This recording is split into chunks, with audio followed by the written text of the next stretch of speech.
Bonjour, je m'appelle Emmanuelle Bardon, je suis avocat au barreau de Nice depuis 19 ans et j'exerce le droit pénal général des affaires et le contentieux des affaires avec fougue et avec passion.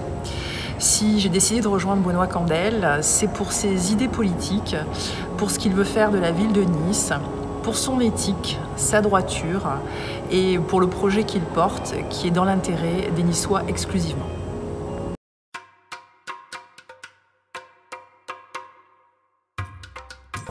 Avocat, bien sûr. Ce n'est jamais anodin pour un avocat de se lever et de défendre quelqu'un à un moment de sa vie où il est le plus fragilisé, où il a besoin d'aide et qu'on porte sur lui un regard sans jugement. Et c'est dans cette logique que j'ai rejoint Benoît Candel pour être élu sur sa liste, parce qu'en étant au conseil municipal, cela me permet d'être symboliquement l'avocat des Niçois et de pouvoir les défendre et défendre leurs droits.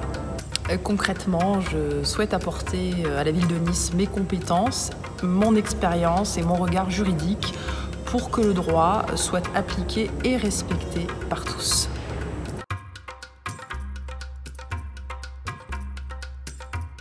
Binge quoi? Running pour moi, avec la plus belle des pistes d'entraînement qui est la promenade des Anglais avec vue sur la baie des Anges.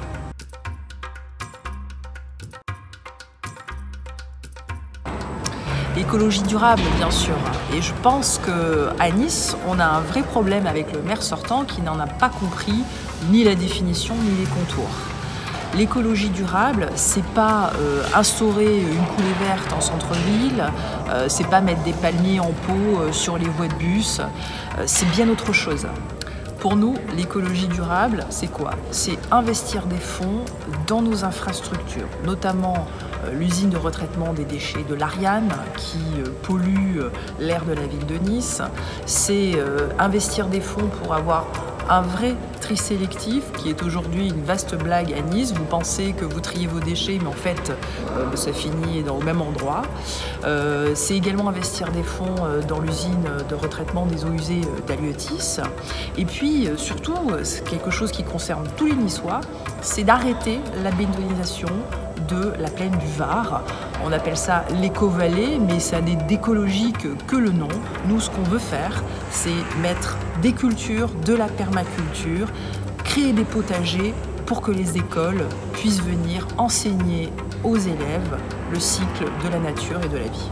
L'urgence climatique aujourd'hui nous impose de faire des vrais choix pour la ville de Nice. Il faut arrêter de nous faire croire qu'on fait l'écologie en mettant des palmiers en pot et en faisant une coulée verte.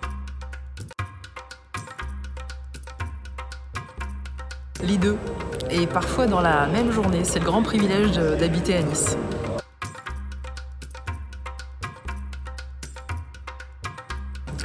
Courage, et il m'en a fallu beaucoup quand j'ai commencé le métier d'avocat, notamment lors de ma première plaidoirie. Je pense que c'est un moment que personne ne peut oublier parce que j'étais morte de trouille à ce moment-là. Je défendais à l'époque un médecin niçois qui était accusé d'un délit de fraude fiscale colossale. J'avais 3 semaines de bar, j'avais 25 ans et je peux vous dire qu'au moment où on m'a dit « Maître, vous avez la parole », tout mon sang a quitté mon corps. Mais j'ai su trouver la force et les moyens pour que cet homme puisse être défendu équitablement.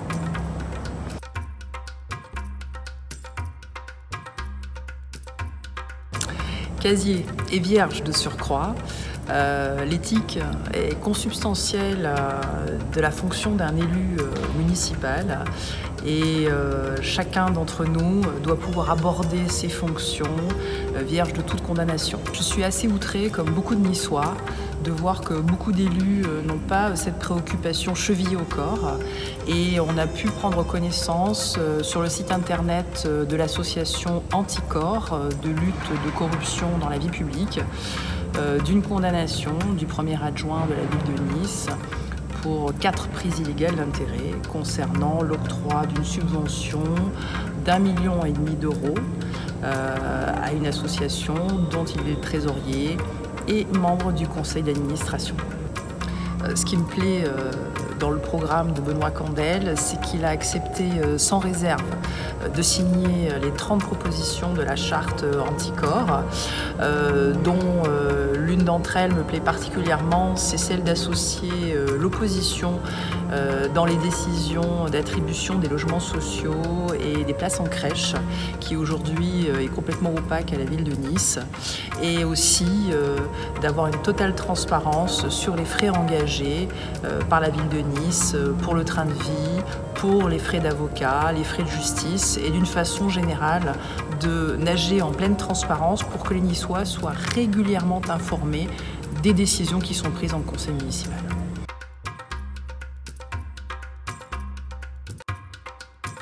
Robe, bien sûr, ma robe d'avocat que je porte tous les jours avec honneur et fierté.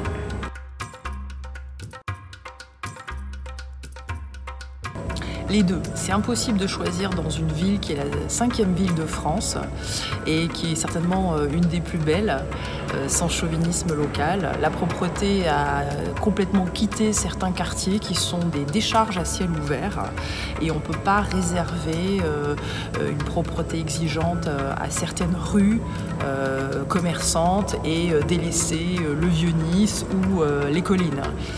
Et puis la sécurité, c'est fondamental. Aujourd'hui, on est dans une ville où on a, soi-disant, un des meilleurs systèmes de sécurité par vidéosurveillance. Et pourtant, vous constatez que passé 21h, il n'y a plus aucune femme qui marche dans les rues de Nice parce qu'il y a un sentiment d'insécurité qui est réel. Ce système de vidéosurveillance, qui est censé être l'un des plus performants de France, il est totalement inefficace puisque aujourd'hui il est dévoyé de ce pourquoi il a été initié, c'est-à-dire assurer la protection des Niçois. Aujourd'hui, il sert essentiellement à verbaliser les automobilistes et les commerçants. On en est à 270 000 PV par an. Et donc avec Benoît Candel, on veut absolument réformer ce système et revenir à ce pourquoi la vidéosurveillance a été implantée à Nice, c'est-à-dire la sécurité des Niçois.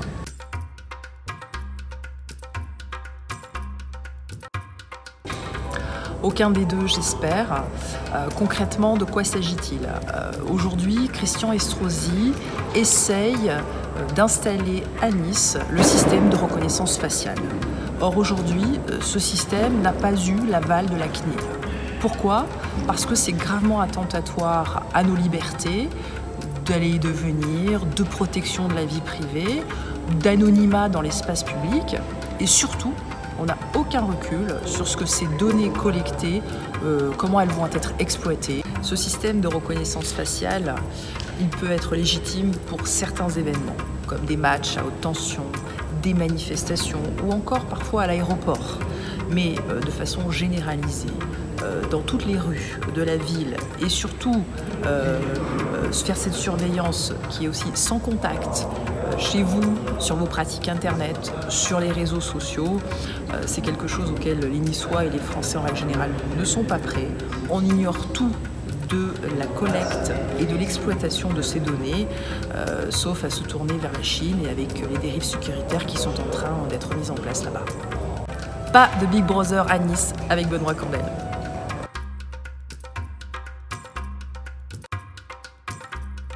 Rousse, je préfère la bière rousse.